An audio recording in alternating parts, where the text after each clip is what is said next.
Todo gesto educativo es un gesto de recomienzo. Todo gesto educativo tiene que ver con la posibilidad, la oportunidad de volver a comenzar, de tener no solo la ilusión de que las cosas no son como son, que podrían ser de otra manera, y por lo tanto esa figura del recomienzo es una figura sustancial. ¿Cómo se relaciona esta figura de el recomienzo con la figura del fin de todas las cosas que esta época le produce un cierto placer morboso anunciar permanentemente? El fin de la historia, el fin de la memoria, el fin de la democracia, el fin de los derechos humanos. Y tengo una experiencia muy curiosa a propósito de ese género que tantos suscriben, que es que las cosas tienen que terminar, y es oponer a la fuerza del fin la fuerza del recomienzo. Hace no demasiado tiempo, en una experiencia con pueblos originarios, llevamos esta discusión sobre el fin de la escuela y estuvimos horas y horas conversando hasta que una abuela de esa comunidad me preguntó si la palabra fin que yo estaba utilizando no era una palabra de terminación, cuando en realidad ellos creían que la palabra fin era la palabra de finalidad, de dirección, de orientación. Creo que ahí están los dos mundos en disputa, el mundo que quiere que las cosas acaben para provecho personal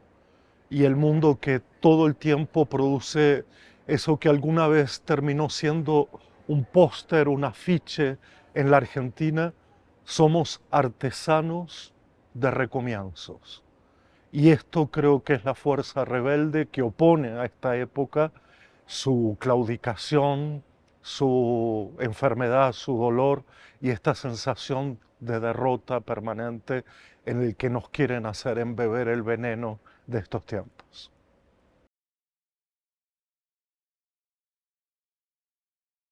Yo creo que está claro y compartimos el diagnóstico epocal, la tendencia y la tentación de emparentar educar con preparar utilitariamente, allanar los caminos y a la brevedad resolver una relación esquiva entre formación y empleo, un empleo que no existe por otro lado o que sucumbe ante la menor crisis económica que fascina a los usuarios del neoliberalismo, ¿no? De tal manera que yo diría que por un lado hoy la pregunta que cabe es la pregunta de no cómo nos parecemos o cómo parecerse por las exigencias a la industria del entretenimiento y a la industria de la información y a las novedades tecnológicas, sino que la pregunta clave hoy es cómo no parecerse.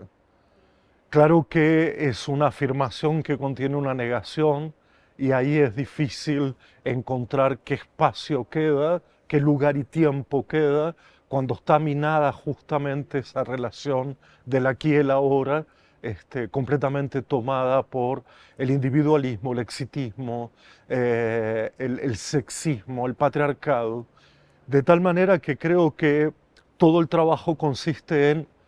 buscar de nuevo una especificidad que se ha perdido, una identidad que se ha perdido, que son las instituciones educativas que no son las plataformas de entretenimiento y de información. ¿Qué es esa formación que no es una preparación mezquina, ni inmediata, ni fugaz, ni para el empleo esclavo? ¿Qué es ese cultivar nuevamente generaciones? ¿Y qué es eso de dar infancia a la niñez para que la humanidad vuelva a tener infancia? Y esto quiere decir para que se sorprenda, para que recupere la experiencia, para que pise territorio, para que encuentre la curiosidad, la soledad, la mancomunión, el juego, el silencio, todas aquellas virtudes pisoteadas en esta época y consideradas malignas para el neoliberalismo. Y sobre todo la detención, sobre todo la pausa, sobre todo ese tiempo de lentitud o ese tiempo del instante que es profundamente revolucionario, porque es ese tiempo epifánico, ese tiempo que vivimos a diario, donde por fin encontramos tiempo dentro del tiempo para quedarnos allí, para detenernos, para que de alguna manera vivir la experiencia de que el tiempo no pase. Aunque el tiempo pasa, la gran rebelión consiste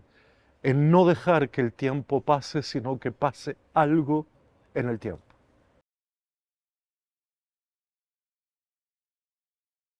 Hay una adhesión a la época por parte de una mayoría poblacional y vamos a suponer, por otra parte, que la educación no es simple adherencia a los tiempos que corren,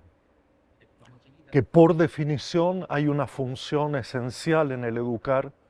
que es interrumpir la naturalización de cierto horror, de cierta monstruosidad, de cierta espontaneidad del mundo, como si el mundo no planteara una resistencia a lo que queremos hacer de él. De tal manera que yo aquí hago valer y pongo en juego centralmente la función interruptiva de la educación, que consiste primero en no dejar que ciertos atributos epocales sean considerados naturales, pero que al mismo tiempo en esa naturalización se conviertan en virtuosos. Ahí hay un doble trabajo, una doble tarea, que es no solo desnaturalizar, sino poner patas para arriba qué es virtuoso en el mundo y recuperar las virtudes históricas, las virtudes de la memoria del mundo, de ese mundo más ancho que nosotros mismos, de ese mundo mucho más grande que nosotros mismos. ¿Y qué es interrumpir sino cuidar el mundo? ¿Qué es interrumpir lo doloroso, lo horroroso del mundo, sino cuidarnos del mundo y cuidar al mundo, en ese doble gesto que no hemos interpretado lo suficiente y que consiste en no solo desnaturalizarlo y no solo protegernos del mundo, sino cuidarlos para que haya eso que en última instancia es la entrada a la multiplicidad de mundos. Creo que pese a la fastuosidad del mundo que se está inventando y vendiendo,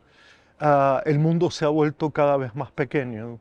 cada vez más de pantalla, cada vez menos territorial, cada vez menos temporal, cada vez menos del aquí y el ahora. Y ahí la educación tiene un valor central, esencial, que consiste justamente en interrumpir aquello que nos mata y ser profundamente vital.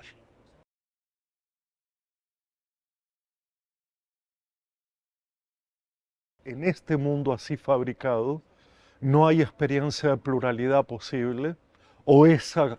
experiencia de pluralidad está travestida o revestida de una ilusión de comunicación eficaz con la distancia, pero que no tiene nada que ver con la idea de pluralidad. Por lo tanto, ya no son los barrios, ya no es la familia, el único, el último lugar que nos queda para una idea de comunidad es la escuela. Es el lugar de lo público donde se juntan todas las diferencias y donde la experiencia no tiene que ser ni siquiera nombrada. Ocurre, transcurre. Eso es la virtud de la escuela, que es expresar un contenido plural en un ambiente igualitario. Y creo que ahí está la fórmula que debemos recuperar sin duda.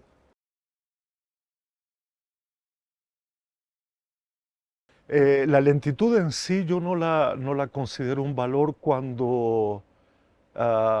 sería retrasarse un poco en la misma línea secuencial del tiempo. Por eso la lentitud la entendería más como un apartarse del mundo, ¿no? Como una especie de distanciamiento no indiferente, sino tener otra relación y otra experiencia con el tiempo, que no sea apenas el tiempo de la fagocitación, que no sea solo el tiempo del consumo, que no sea solo el tiempo de la carencia, que no sea el tiempo de una relación con las cosas del comer solamente o con las cosas del usar solamente, sino que lo entiendo como ese tiempo que se abre para la contemplación, para la conversación, para la lectura, para poder detenerse y escuchar, para poder cuidar la tierra. Entonces la lentitud no es solo ir más despacio en una misma secuencia. La lentitud también, al cabo de unos segundos, nos abre otro tiempo y en ese tiempo cabe la historia de lo humano, la reconciliación con lo humano, la narración.